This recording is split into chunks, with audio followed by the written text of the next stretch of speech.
Hey, how's all going? Ranger Nick here.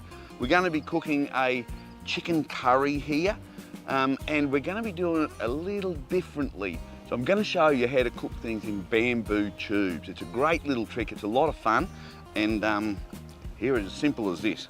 What I've got is some diced up chicken, some lovely chicken breasts here. I've got a little bit of ginger and a little bit of garlic there. I've got some shredded carrot and some shredded cabbage, all right? This piece here, it has a purpose as well, and I'll show you that as we go along. So we'll throw all of that into a bowl. That'll make it a little easier for us to work it. That carrot, that should be enough. And that one there, we'll keep those bits for later.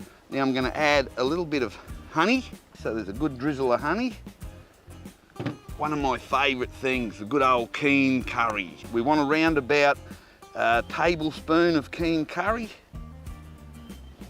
And I'm going to give us a nice helping of cream. Now you can use a coconut cream if you like. We'll give that a bit of a mix so that it's all coated through, all mixed through. That's looking like a pretty good consistency. So long as that's all mixed through, we're ready to load our bamboo tubes.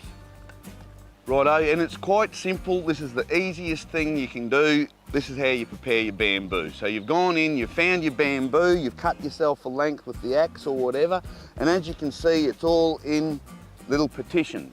So from here, we've got an end in the bamboo, and if I cut it here, I'll have a nice hollow tube. So all we need to do is run our saw.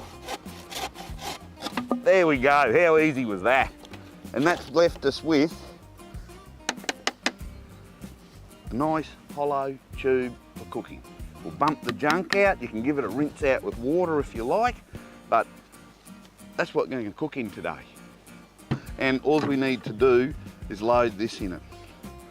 So we'll shove this stuff in there. Righto, and dribble that last little bit of goodness into there. Oh, my tummy's loving the smell of this already. Okay, so that's filled pretty much to the top, and we're just gonna use this little bit of leftover cabbage to plug up the hole. All right, so very cultural, very North Queensland, very Jabberkai. Stick it straight in the fire, just like that. Shove it straight into a roaring fire, and the job's gonna be right. There we go. Give it a little time, and we're gonna be eating chicken curry. Be a chicken curry in a hurry. Just our last couple of turns here. Look at her boiling away, so that looks like it's cooked to me. Let's pour her out and have a bit of a crack at it. Out you come. You good thing, look at that.